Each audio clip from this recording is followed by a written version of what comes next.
श्री राधे राधे। श्री राधा चरितामृतम भाग 100। प्रसंग बरसाने में बलराम। इंदु, इंदु सुनना, देख बरसाने में आज दाऊजी आ रहे हैं संध्या में।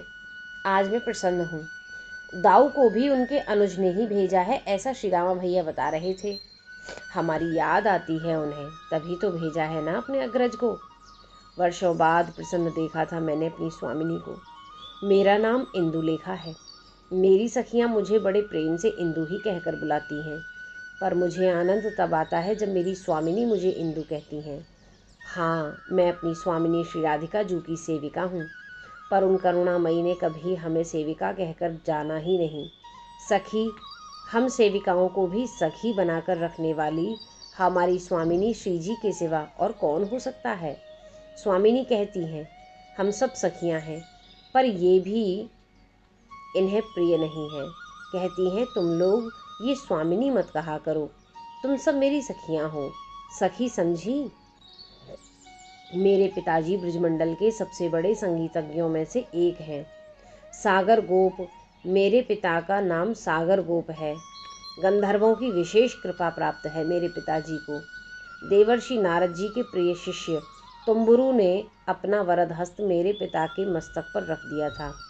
बस फिर क्या चाहिए, मेरे पिताजी ब्रजमंडल के प्रसिद्ध संगीतकार हो गए। नहीं नहीं, मात्र ब्रजमंडल के ही नहीं, विश्व के श्रेष्ठ गायकों में से एक हैं। बचपन से ही मुझे भी संगीत का व्यसन लग गया। सारंगी बजाती हूँ। सारंगी वाद्य मेरी स्वामिनी को बहुत प्रिय है। राग विहाग, ये राग मुझे बहुत प्रिय है। मेरी स्वामिनी भी मुझसे यही गवाती हैं। पर इन कुछ वर्षों से मैं बहुत दुखी हूँ। नहीं नहीं, मेरा अपना दुख कुछ नहीं है। अरे, आह्लादनी के चरण जिन्हें प्राप्त हों, उसे क्या दुख हो सकता है। पर इन कोमलांगी प्रिया का कष्ट अब मुझसे देखा नहीं जाता। उफ, आज थोड़ा ठीक लगा, क्योंकि मेरी स्वामिनी आज कुछ प्रसन्न दिखी। क्योंकि सुना है श्याम सुंदर के बड़े भाई बलराम जी पधारे हैं और आज बरसाने में आ रहे हैं।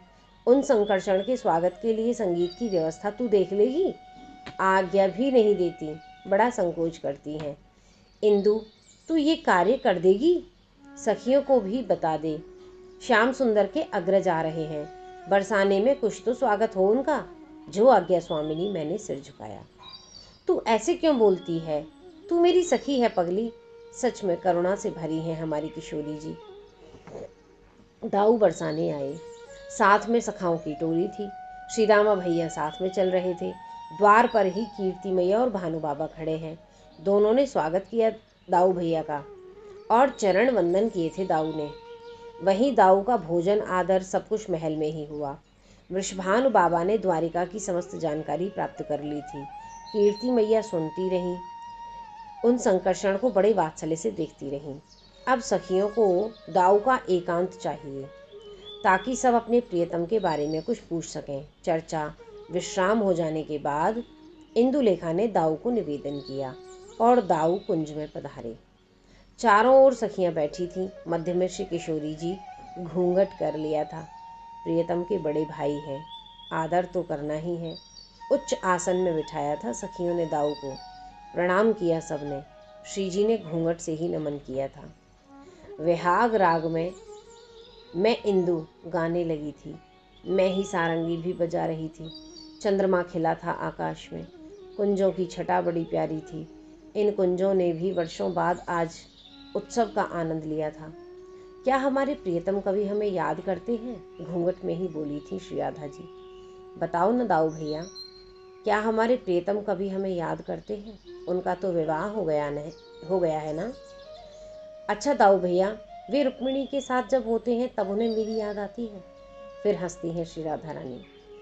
मेरी जैसी को कहाँ याद करते होंगे दाऊ भैया।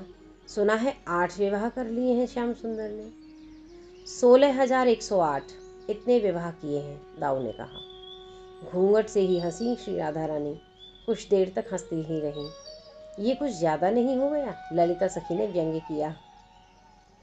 नहीं, बिल्कुल नहीं। अरे सखी ललिता, ये तो ईमानदारी के विवाह हैं।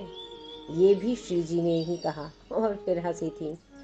अच्छा दाऊ भैया, ये बताओ, तुम तो उनके अग्रज हो, बड़े हो और वृंदावन में भी रहे हो, तो कभी एकांत पाकर तुमसे श्याम ने हमारे बारे में कुछ नहीं कहा? ये प्रश्न किया राधिका ने।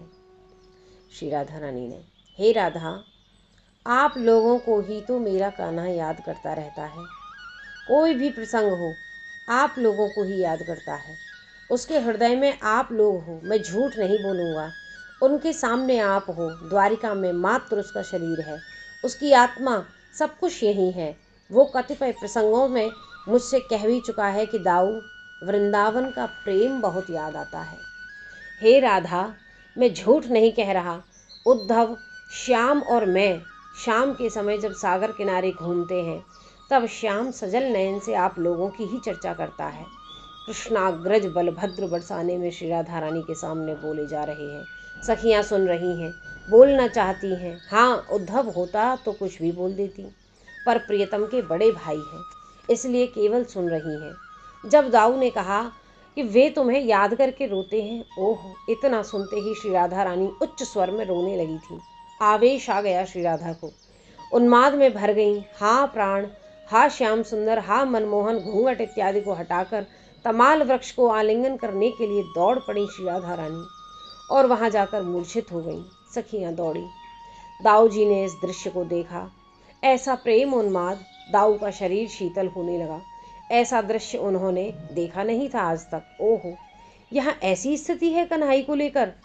ये लोग अभी भी आस लगाए बैठे हैं कि वो आएगा। ये बेचारी राधा, ये सखियां, ग्वाल बाल, ये वृंदावन, मैया यशोदा, नंद बाबा, उफ, ये सब तब से विरहाग्नि में जल रहे हैं, जब से श्याम सुंदर यहाँ से गया है। सहन नहीं हुआ दाऊ भैया से ये दृश्य। अनंत के रूप संकर्षण काल के स्वरूप बलभद्र को चक्कर आने लगे, शरीर ठंडा पड़ने लगा। मैं इंदु उठी और सामने कदम्ब का वृक्ष, उस कदम्ब के वृक्ष के फूलों से निकलने वाला वारुणी रस, उसे लेकर आई मैं और दाऊ भैया को वारुणी मैंने दिया। दाऊ ने उसे पिया था, तब उन्हें ठीक सा लगा। हे वज्रनाभ, संकर्षण भी वृंदावन में लगे इस भीषण विरहानल से डर गए थे। कैसे नहीं डरते, ये विरहानल था ही इतना भीषण। जय जय श्री राधे श्याम।